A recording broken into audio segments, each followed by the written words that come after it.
Welcome back to Live Like It Matters, the podcast that I started because I wanted to have a place to talk to friends and people that I admire about things that help us live like it matters.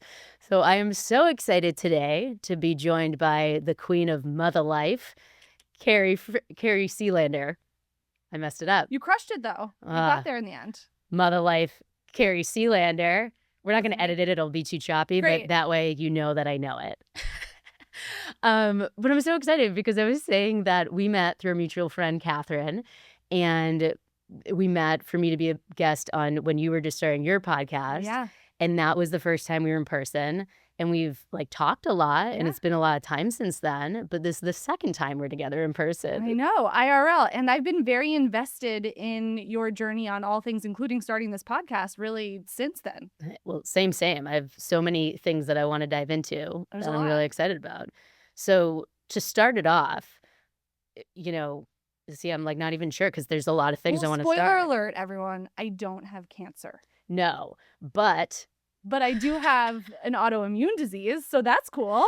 And I would actually, that was kind of where I want to start in my pause for a sec, because I'm like, do we start? I'm trying to think. Yeah. I'm like, we just dive right in here. We can get into this shit. Yeah. And we got a little comfy, which is nice. I like that Kari set that precedent. So yeah, I want to, because I say a lot that cancer is like a fill in the blank for a lot of other things. And there's a lot that we can relate about in our world. So I want to hear about yours. Okay, so I have Crohn's disease, which is an autoimmune disease that affects the intestine. And it is a tricky one, similar to having, 10 different people having 10 different kinds of breast cancer. How it affects you and what that means is sort of the similar thing. So triggers could be totally different. Manifestations are totally different. Onset is totally different. And so I got diagnosed at 16 and was just like what 16-year-old is taking literally anything seriously, let alone this? So it really wasn't until I was much older, in my late 20s, my now husband, then boyfriend, was like, I think it's crazy you have a disease that you don't see a doctor about, you don't take care of yourself. That's crazy to me. And I think he was right. And so I did go to the doctor, and now I really own my Crohn's hat, but it took me a long time to embrace that this was something that I should contend with at some point. What do you think? I think at first I was just one of my biggest personal triggers is stress. So some people, it could be food, stress, and altitude. I only found out about altitude being a trigger much later in life, but for over a decade, I was traveling intensively internationally. And I would get to India and immediately be like, oh, I've got Delhi belly. I would get to Kenya and be like, I've got Nairobi belly. And it's just no, actually, I'm just making myself sick every time I fly because I didn't know. So when I was younger, I just was like, well, if I'm calm and chill and relaxed, then I'll be fine. Yeah. Also at the time, the research, everything was just non-existent. So the types of medicines they were giving people are nowhere near what they are now. So I was just taking 25, 30 pills a day and not really seeing a massive difference. Mm-hmm. Now it's a totally different game. And I saw you had a surgery. I did. Almost, it's a little bit after my year anniversary, which is crazy. I don't know if you have this experience, but at the time, this was a big deal. It's a resection surgery where they cut out 1.5 feet of my intestine. And I was part of this Cedars-Sinai study on fast recovery because, you and I don't like to lay down if we don't need to be laying down. And so I did all of this stuff to recover as quickly as possible. It was such a monumental moment for me, taking control of my sort of illness and figuring out how to navigate it. Yeah. And then a year passed and I totally forgot that it was the year anniversary. Someone else had to point it out to me. At the time, it was such a big deal. And now I'm just I totally forgot that. It's wild how things like that crazy happen. Yeah. But congratulations Thank on you. It being a year. Yeah. And do you mind, I literally talk about discharge, poop, vagina on my show. There's really nothing off limits. And it's here. funny because a lot of people will say those kinds of things to me. It's my phone's on Do Not Disturb, so when it rings, I just want to make sure it wasn't an emergency. I'm familiar. Yeah. A lot of people say that to me, and I'm always like, no, open book, But it's funny because even when it's tables are turned, you're like, I don't even know where to start. But I'm excited to dive in. So I don't know what that means and what the benefit is of the surgery. And did it do the benefit that you want it to do? So basically, you can have sort of mild, moderate, severe Crohn's, or ulcerative colitis is a sort of related disease. I'm sure everyone's seen the commercials advertising Skyrizi, Humira, whatever, all of these biologics, which are very popular right now. But basically, the first port of entry is you try and figure out like environmental, nutritional factors to manage inflammation in your body. Like we all need to. We're all inflamed. Everybody's inflamed. Yeah. And then if that doesn't work, you start with some sort of oral medication. And then if that doesn't work, you move on to one of these biologic medications, which is either usually done by infusion or injection, like self-injection. Fine. If none of those are working, what's basically happening in your body is you're getting more and more inflamed at different points in your intestinal tract, and that can eventually cause like a dangerous potential for obstruction. So basically, I had gone in to get a routine colonoscopy. I am the queen of colonoscopies. I get them all of the do we swear on this? Yeah, you can swear. All of the fucking time. And they couldn't get the camera through. They couldn't get the scope through because it was so narrow.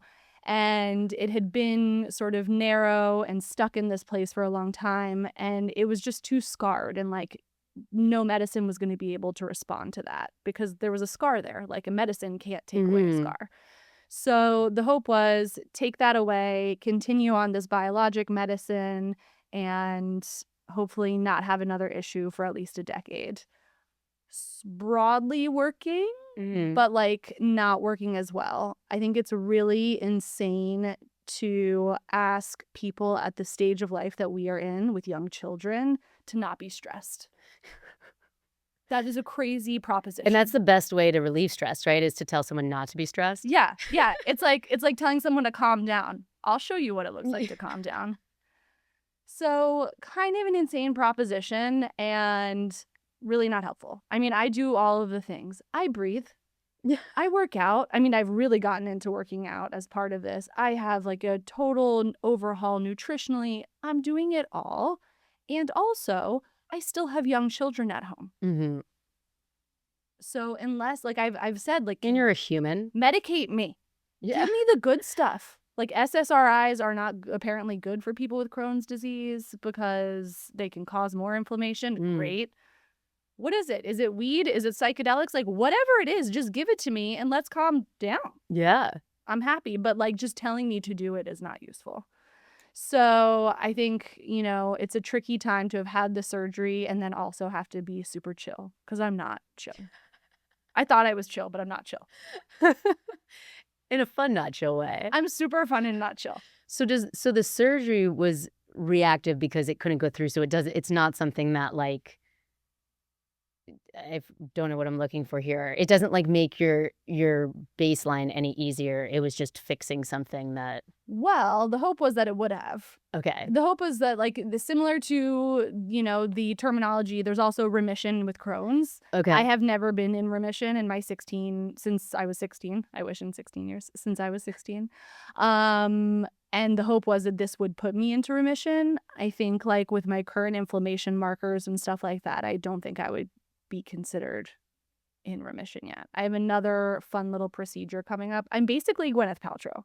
I do a cleanse, these like terrible colon cleanses, more than any person should have to. My third one will be this year, I think, coming up, and we'll get a better lay of the land there. Do they still make you do the liquid? I've heard that you can there's also a pill form. Done them all. It depends on the doctor, which one they prescribe. There's the pill, which is Sutab, where you just take, kind of makes you feel like you're overdosing, like you're supposed to take a bunch of pills and then you just shit your brains out. Okay. There's the liquid. There's like a mix of pills and liquid. There's a million different ways. And do you have a favorite? I was just about to say, yeah. I thought that I did, but when it comes down to it, they're all bad. Got it. Yeah. I recently also did a pill study where I swallowed a pill that has a camera in it and like follows me down my intestine. I've done that before.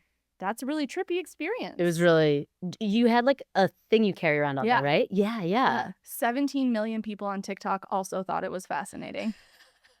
I had no idea that was going to be my big moment on the internet, but it tracks for me. Like that makes sense. Yeah. Yeah. My husband was like, "Are you really fine with everyone?" I'm like, "We all have colons." Like, yeah. It's not like I'm showing people my asshole.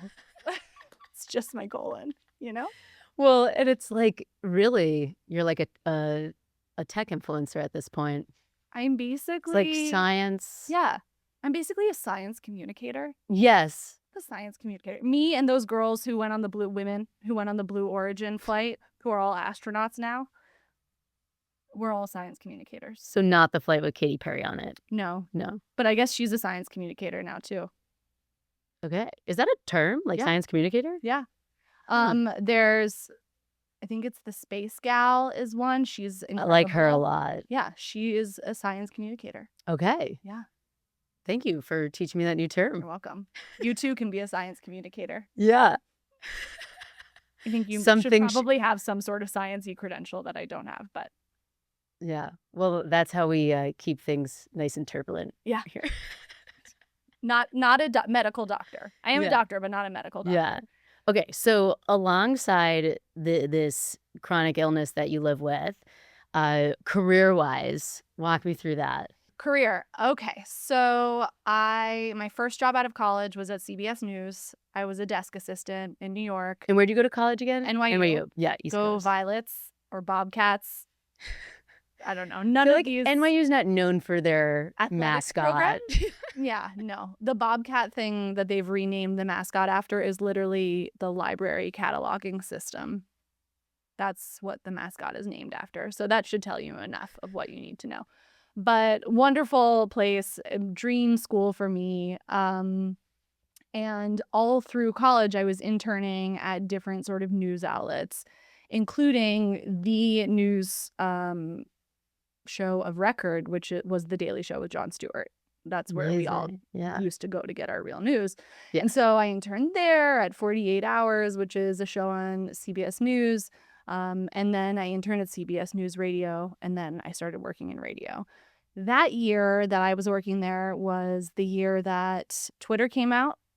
That was the year that like podcasting really sort of hard launched. And I remember at the time thinking like, I would love to do a podcast.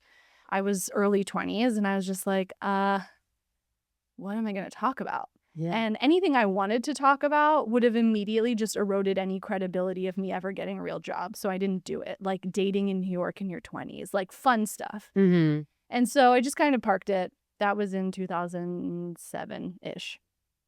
And then I got this job at CBS News Radio for real, making like $20,000 or $30,000 a year. I thought I had really made it working the night shift, which I really wanted to do because I was interested in international affairs. Okay. So that's when all the international stories were coming in. That's when I got to talk to all the international reporters that were like in Afghanistan, Iraq, etc. Wow.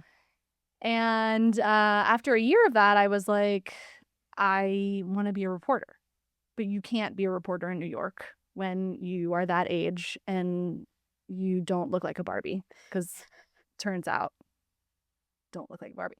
That's up for debate. Thank you. Brown-haired Barbie. Actually, you know what? Barbie has really opened up who can look like a Barbie, so maybe I am a Barbie. Yeah. Mother Life Barbie. Yeah. So then I, very long story short, moved to Hong Kong for a year because basically I knew I wanted to do international and I knew I wanted to be a reporter. So I called the New York Times, like called them in Hong Kong and was like, hi, I'm going to quit my job and work for you for free. Is that cool? And they're like, well, we can't actually do that. But they, figured it out. And I took a step back and went back to being an intern.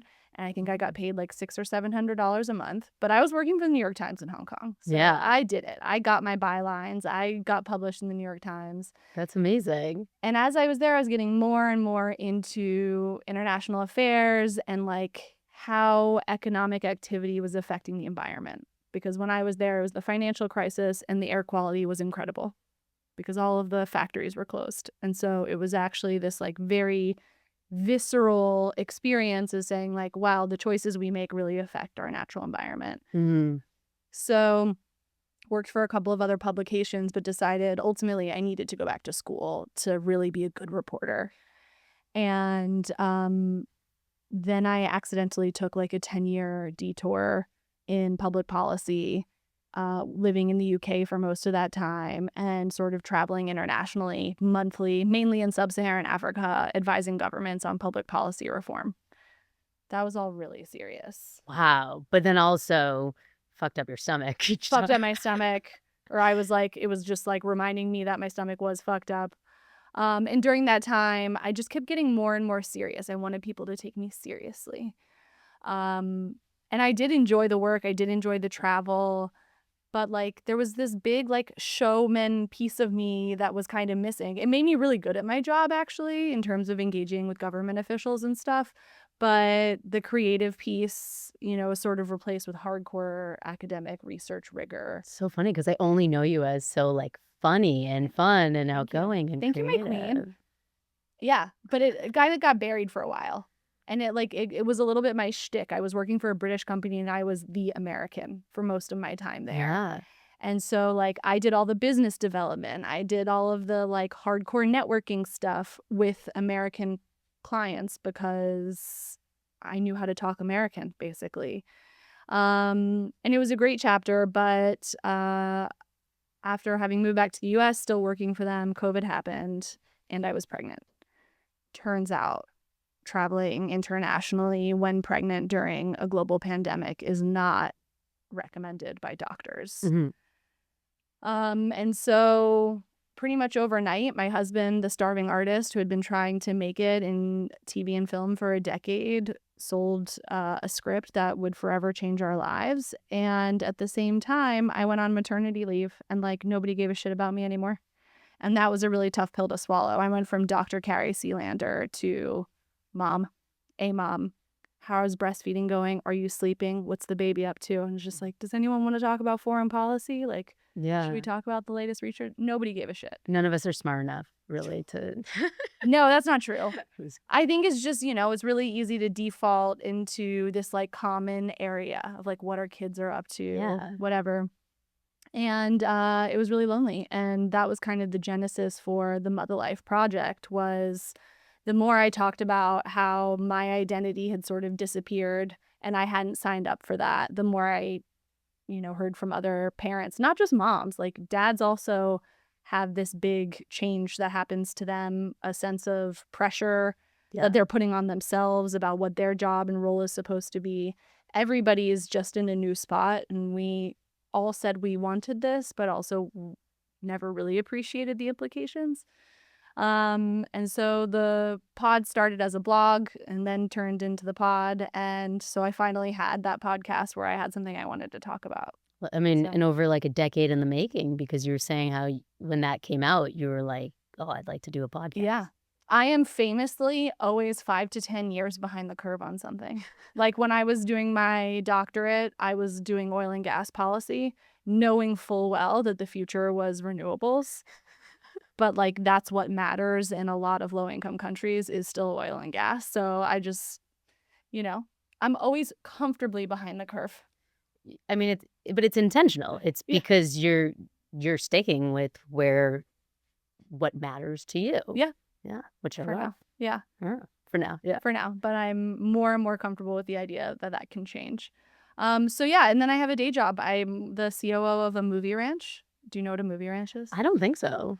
It's a place where you go to film movies that has a bunch of different sets. So there's like a Mexican Puebla, an Afghan town, a forward operating base, gladiator stadium. Where is this? It's in Santa Clarita, and there aren't that many of them around anymore. It's a little bit of Paramount Ranch used to be kind of like that, right? Yeah, there's a bunch out that way. Yeah. Some of them are still online, some of them aren't anymore, but it's a really magical place. It's called Blue Cloud.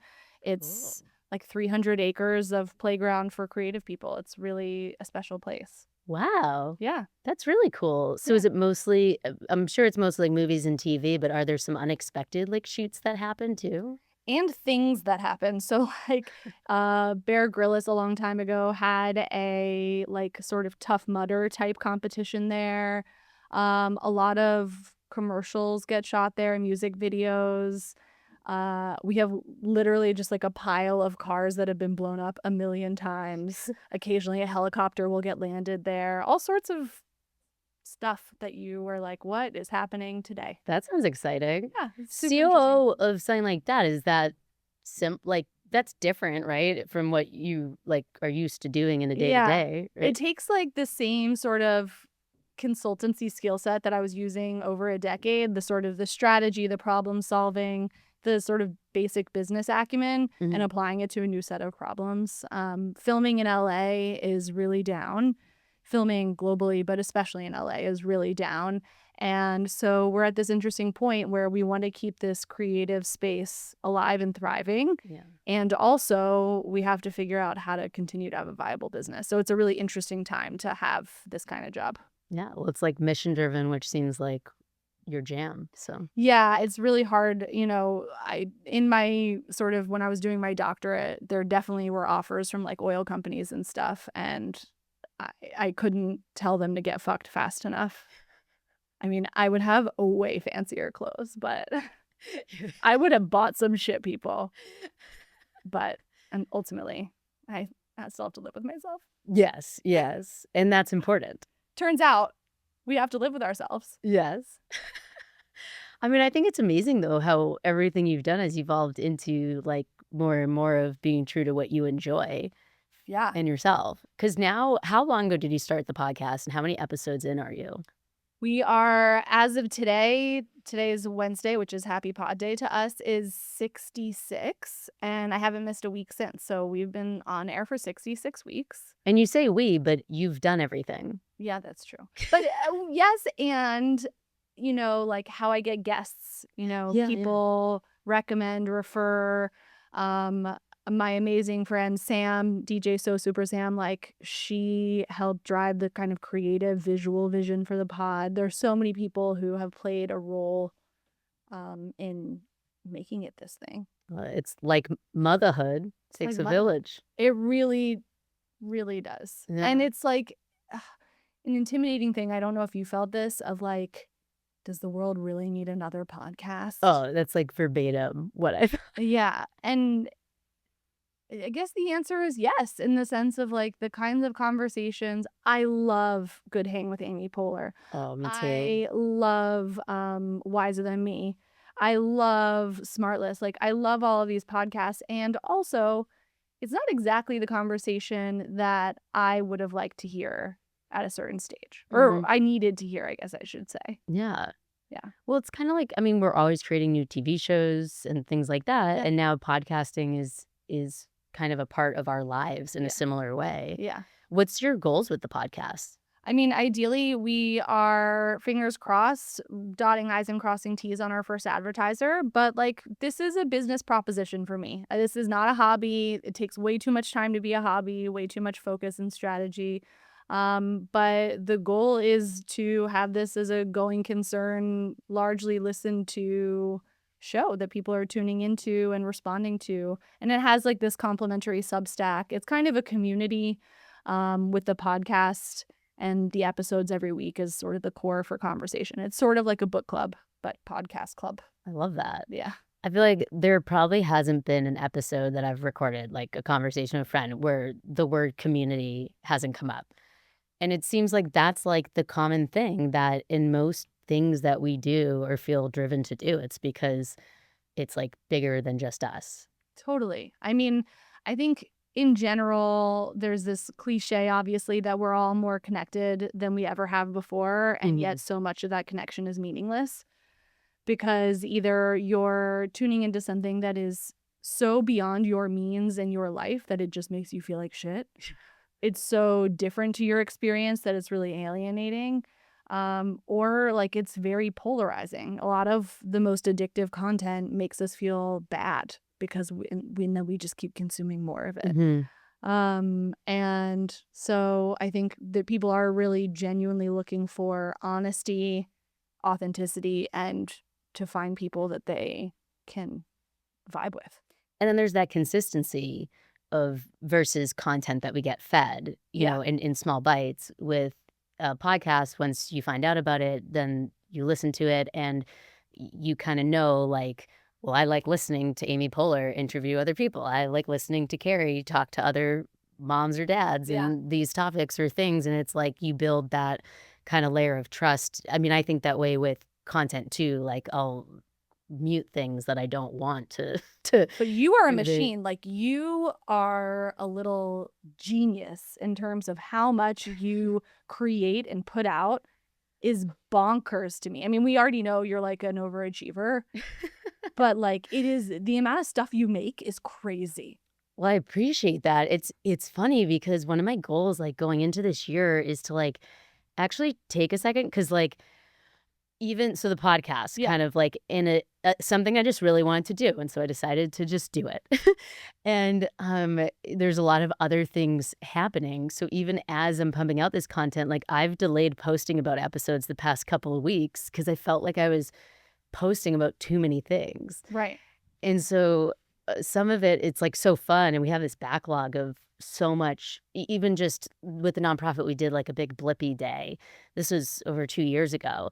And we posted about it. Yeah. But there's so much more we have from that day that like I couldn't edit myself, Yeah. and I have, now more people to help with that and things like that. But like, I don't know, content's I really enjoy it. And I think that's why. Yeah, you can tell. You can Thank tell you're you. having fun. Yeah. I wouldn't do it if I didn't have fun with it. Yeah. I definitely wouldn't do the podcast because for me, the podcast is more of like another layer. I've worded it not so much as necessarily a hobby, but as like I want people to have options of how they want to digest the information that I'm putting out, How they want to digest you. which like really sums up me because I think I am a lot. It's like I try to, and as I learn through things, it's like if you give people too much, they're not going to understand anything. Yeah. So it's finding the best way, because my whole background was in sales and development and like, figuring out how to best explain something so that people will understand it, see value in it, and buy it, in whatever realm that's in. Yeah. And sometimes people like to read long proposals. Sometimes people want to see you do a keynote presentation. Sometimes they want to listen to a podcast or a commercial or something different. And so I'm just like, why don't we just do all of them? Do all of the things. Do all of the things. No, totally. I mean, for me and the pod, the dream for 2026 is to have IRL events because wouldn't it be so much fun to get everyone together? And Tag me, and I love helping with events. I will, because I'm a nightmare. Like, I like to do them. I'm a nightmare just like thinking through all the things and how in advance they need to happen versus like it's an area where I can be my own enemy in terms of perfectionism. Yeah. Which I'm generally not, but with that I do really think about it. But people do connect in different ways, to your point. Like, some people will be like, oh, I listen when I'm doing the laundry, or I listen on my way to work, or I listen, it takes me a week to get through one full hour episode because I'm listening in 10-minute increments when my kids aren't in the car because you have a filthy mouth. Yeah. Whatever it is, people engage differently, and I do understand the appeal of wanting to give the options. It can also be so all-consuming. Well, and to kind of go back to that, because I wasn't suggesting that that's the right way to do it. It's more so just where I've kind of followed like what I want to do, I'm going to do. Yeah. And in a lot of ways, I've been trying to articulate this, and I haven't quite yet. So let's see how this goes. Let's see. You're on Shark Tank now. Yeah. So like the past 4 years of living with cancer and evolving into this nonprofit mission and these other aspects of how I want to tell my story, but not just my story, because I wanted it to evolve into this bigger concept of living like it matters, and working and leading like it matters, and in all aspects of life. Throughout the past few years, once I started getting on a roll, I had that living like you're dying type thing. Not that I thought I was going to die tomorrow, but I had more urgency to do the things I wanted to do. And I had less obligation to not do it, because it was kind of like, as long as I could handle doing it and no one had to like pay for me to do it and all that, then, I mean, no one's going to tell the cancer girl who's like passionate about this no. I mean, some people have. No one's going to tell the cancer girl no. No one's going to tell cancer girl no. But like my husband, who knows me best and all that, like knows that it's not an unhealthy release. It's me like doing all these things that actually help me thrive and live better. But now I think I'm getting to the point, and it's not like it happened quickly. Everyone's like, oh, you're going to get burnt out. I mean, sustained it for 4 years of this pace and being so excited about things, where now it's like I want to find, and I've said this before, I was on a retreat in Costa Rica. It was like a cancer retreat with this nonprofit Project Koru. And I said in one of our journaling, like morning yoga sessions, of how I want to live like I'm alive, not live like I'm dying anymore. Yeah. And I mean, that was almost 2 years ago. So I'm still going hard, but not, finding the balance of when I need to rest. Yeah. And now I kind of want to look at like, okay, I've done all these things that I've put out because I love nothing more than running an experiment. She loves an experiment. Like, I'm not like, okay, let's spend a year planning out what my podcast is going to look like. Like, I just booked the studio time, texted friends the day before, and we did it. Yes. And it depends on what it is, right? Like, that's different when you're starting a nonprofit or a business, taking everything for what it needs to be or doesn't. But now I'm like, okay, I want to go in with more intention of like, now I can take a look at all the things I've done. And, like some things, like, I don't know if I'll ever write another book. Like, that's a fun thing that I did. And right now, like, I don't need to, like, that was a lot of time that I spent that I'm not spending right now. So maybe like figuring out, like, maybe I wrote the book and I'm like, I have that next idea and the book has to be my thing. And I don't know yet which things are like there, but I'm like excited to maybe. And I'm saying it out loud so that I'm committed to You're it. holding yourself accountable. We love it. Yeah, because there's so much happening and people always say, like, don't you like look back and take a second and just be like, wow, and I don't. And it's because I'm enjoying it all, but like I'm so excited about the next thing and doing more of those things. So kind of like summarizing of figuring out where the most impact can happen and focus on that, I think is a very good thing that you're doing. Well, it's and I'm really inspired by. it's really hard because it really takes you saying, I'm going to do something. And I actually was having a strategy conversation about this in the context of work recently. I'm going to do X thing for a year. And even if I don't want to do it every day for the year, I'm going to do it. And that's a very different approach of just then like, I'm going to go to the shiny thing and like this feels really good right now, because that's sort of that like Japanese sushi chef work till it's perfect sort of thing. And there's a beauty in that too. And I think some of us are more drawn to one of those than the other. And so it is a really interesting experiment, certainly is for me right now, to force myself. Like, I'm putting out the episode every fucking week. And something really has to have gone awry for that episode to not come out. Even if it's not the best episode I've ever made, it's the dedication and commitment to myself that I'm saying, I'm going to get really good at this. And like, that means that some of them have to be kind of bad. And what you would move on to something consider the else. best or not as good, things like that, is a totally different perspective than the Yes. person listening. So one that may not have been your favorite or something like that might have been the one that someone else found your podcast because of. Yeah. No, and that happens all the time where somebody will message me and they'll be like, oh my God, when somebody said whatever. And I'm like, oh, I forgot about that one because that was over a year ago. Or like, oh, really? That was the vibe you were reading from that? Oh, I got something else. Because I also am privy to what happens when the record button stops. True. True. Some of the best stuff happens post-record. Yeah. Yeah. I would imagine so. Yeah. What's your favorite part about doing it? I mean, so we moved here 4 years ago and from New York. And for me, it's been a really enriching experience to meet. Most of them are in LA or like I do in real life. I do some in New York, but it's just been a really nice, intentional opportunity to meet people who are passionate about something. Because it's really easy in the drop-off line or the whatever, where like we're all so stuck in our everyday drudgery of just survival that like we don't have time to sit and talk about like what we're really passionate about. So I find it super, super energizing. Yeah. There's all sorts of things that if I got a big advertiser tomorrow, I would absolutely hand off. But the core of like getting the guests, preparing for them, pre-screening them, making sure they know what they're signing up for. It's a very specific kind of format that you really have to be ready to be honest to come on. Yeah, I love all of that. And I also like, I'm hoping to do a follow-up with one of our guests who, when she came on, she was totally estranged from her dad. And he then listened to the episode unbeknownst to her and reached out, and they've reconciled. If I do nothing else with this Wow. podcast, if that's the only thing I achieve, then they now have like this beautiful relationship because he was able to see it. Like, I'm done. That's amazing. So And is that, it someone who, like, maybe wouldn't have been on a podcast otherwise, or?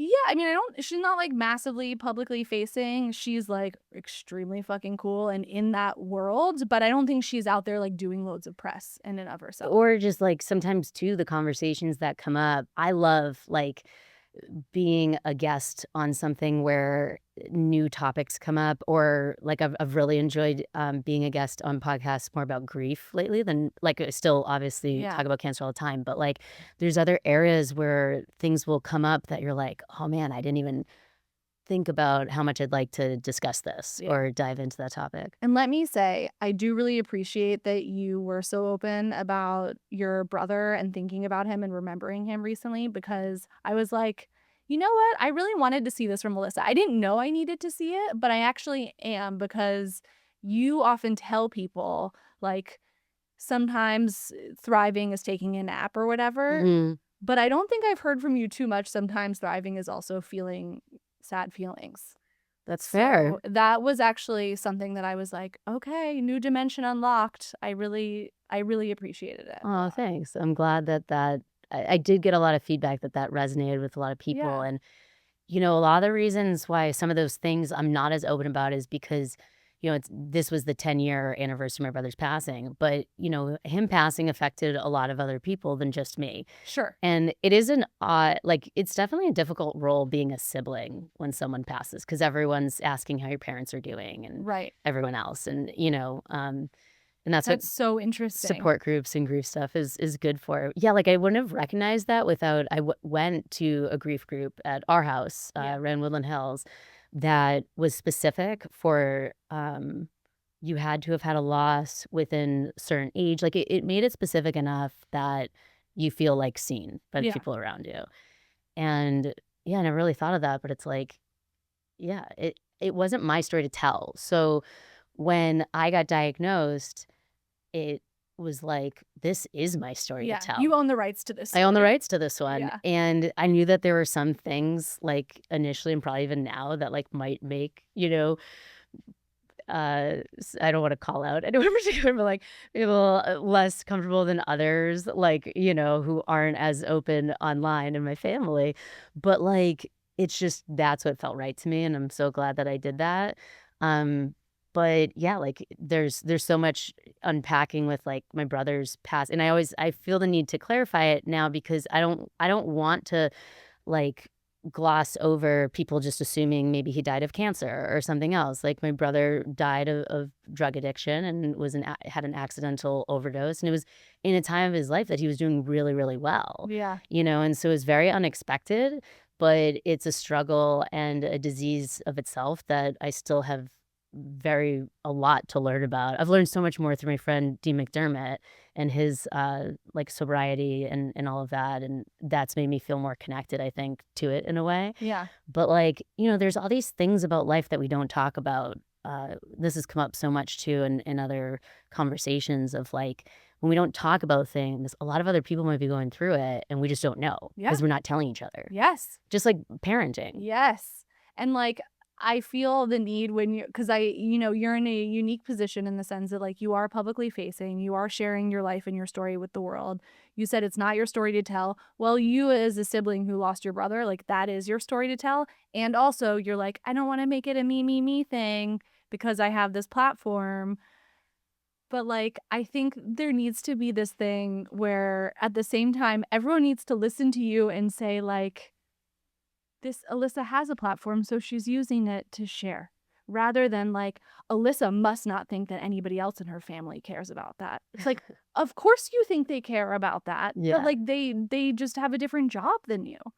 Similarly, I was talking to somebody the other day, and, like, my kids were driving me insane. Like, insane. Mm-hmm. And I said to her, she's a comedian, like, I love my kids, and also I am really struggling with them right now. And she goes, you don't ever need to say that first part to me. Mm-hmm. I know that you love your kids. And it's like, what if we, shock horror, just gave people the benefit of the doubt? Yes. What if we just did that? What if we just said, like, this is a way that Kari feels like she can connect with the world. This is the way that Elissa feels like she connect and like derive meaning, and it means something to them. It doesn't mean that like they think everything's about them. This is just something that like they're good at and they like doing. What if we just did that? You know? It, I mean, it's just like if we could all have perfect communication, feel comfortable saying what we need to say, like all of these things would make all of us happier, more comfortable, make the world an easier place. And, it's understandably with certain things harder than others to do, but it's what I've enjoyed so much since sharing my story. And what's interesting too about what you said is like, 10 years ago, my brother did pass away. I wasn't in like as much of a place to be able to properly advocate or tell his story Yeah. or and there were all sorts of grief things that I was getting through myself too. And so some things it's like, it's I don't always wait for the right time because I pretty much when I have an idea and I want to do it, I just do it. Yeah. But then there are certain things that you forget about and then it resurfaces and you're like, "Oh, now's the perfect time. I'm actually glad that didn't happen back then." Yes. Yeah, that's how I feel about the whole podcast. The only podcast that I did try, by the way, back then was me and another desk assistant, and we were going to do like an international affairs podcast. It was the biggest snoozy snooze fest you've ever heard. We're like, Were you like go in to, like a suit like we're like, well, this is before they were filmed, so it was just us and like Oh in yeah. a audio booth at CBS after hours, being like, Cote d'Ivoire, the largest exporter of cocoa. Like, what are we doing? I love this peek into that part of What are your we life. doing? Like, we wanted so badly to, like, and we just didn't want to put ourselves out there. We weren't ready to do that yet. Whereas now I'm like, come at me. Yeah. You have a problem with something I said? Great. That means I'm doing something right. Well, then all the things that exactly, 100% on that, and then all these things that, like, you've done throughout your career, throughout your life, culminating into, like, not only this beneficial purpose, like, you gave us one of, I'm sure, many examples of, So good, that one. but, like, you also, seemingly, I mean, enjoy it and love it, and it fills your cup and all Yes. that stuff too, and so it's like, how amazing. I think of that with the nonprofit and a lot of what I've been doing. It's similar skills to what I did when I was a financial advisor, did corporate retirement plans. It's just way more fun and doing it in a different way. But like the way that I'm doing and the way that I run the nonprofit is completely modeled after Yeah. all the things that I learned throughout my career in business. Yeah. I mean, I was listening on the way over here to Good Hang, Amy Poehler, love Yeah. you, come on the pod. And it was her talking to Ina Garten. Talk about a woman who lived many lives. Like, she was working in the White House on nuclear policy, Yeah. energy policy. And like, that's not what we know Ina for today. So I just, when I hear stories of people whose careers have totally transformed, I'm just like, what if let's just give ourselves permission to change? Yeah, Nobody gets a medal for staying in the same job unless you exactly. like being in the job. And I was always okay jumping ship. So, like, I was never like, I need to be in a place forever. Like, I don't think until becoming an independent advisor, the longest I stayed at like any job was like year and a half to 2 years. Oh my God, I am so not. I'm a fucking golden retriever. I Yeah. cry when I quit. Like, it's really hard for me to leave things. I go in hard. Like She leaves. yeah, and kind of see quickly if it's like the right thing. And it was also because it was mainly, in sales. So it's kind of like quickly succeed quick and then decide if that's like where you want to be or not. And I wouldn't mind jumping to another thing like, oh, they're cutting my opportunity. I'm raising my quotas and all that. I'll go over here for this sweet offer and sell the same thing for this company. It was always something totally But different. like when you think about it, it's like yeah, I was comfortable like jumping, but I was still jumping to the same thing, and being enticed with more money. Yeah. And now it's like, I don't mind crossing over topics and different mediums of ways to do things, but I wouldn't have probably been that way as much before. And it's a big thing I say, like, don't wait for that life-changing moment to live like it matters. Like, we all have things that we can think back to that it's wild. This is like one example of that I just thought of while saying this is when I was in 8th grade, I had surgery for endometriosis. 8th grade. 8th grade. Wow. So, like, it wasn't as common, people knowing what that was. Endometriosis like wasn't even in yet. Yeah, exactly. And Wasn't even cool yet. I almost feel like out of that now, it's been so long. I mean, I still have faced, we totally eliminated the problem last year. Had an elective hysterectomy and we've moved on. Like, if I'm gonna have cancer and be in chemo for my life and Spook this shit out like a watermelon. Let's go. because for a while I didn't get my period from cancer, but there's very targeted treatments. Like, it doesn't, just like I don't lose my hair, it also doesn't suppress as many other things. Yeah. But it's wild that like at that time that wasn't as known or all that, but like that alone is a very life-changing thing, and it was like a big experience and stuff. But when it's not as recognized, like the word cancer, most people understand. Has a lot of cachet. And even for autoimmune diseases, right? There's certain ones and chronic diseases and illnesses that people understand more than others. Like, Yes. Most people have heard of Crohn's, I would think, or diabetes and other things that wouldn't understand necessarily how that works. But that's like resonated more for me since having, it's technically a terminal form of cancer because we don't have a cure and there's a limited amount of treatments. But the goal is to make it chronic. Right. In the meantime of hopefully we cure it. But like we can have wins along the way. And so I compare that a lot. Like in a lot of ways, I feel like I can relate more sometimes to you with your Crohn's or with someone with diabetes or something like that. It's like whack-a-mole. Now you're at you're really at the state. It's a whack-a-mole situation where it's like, well, what fresh hell will befall us today? Like, what is it going to come back here? Is it going to come back there? What do I need to be doing? How do I optimize the lifestyle? Like, that's all living with chronic illness. Exactly. Yeah. And having particularly the creativity side coming out has made it so much more fun to get through because, and I shouldn't say fun to get through, but finding the fun, finding the joy and laughter. It's a big shtick of ours now. We have the event coming up, Cancer is a Joke. Yeah. And it's like, we're not laughing at cancer, but we're laughing despite it. And also, there's a lot of things that happen that maybe at the time you're like, this is scary and fucked up. But then you look back and you're like, re-saying this, I mean, that is hilarious. It is objectively funny when that happens. Yeah. You know what? You would be really good on Survivor. Now, the main problem here is that I don't think they'd let me go. Well, okay, fine. Maybe doctor's notes. I don't know if a doctor's going to write you that note, Elissa.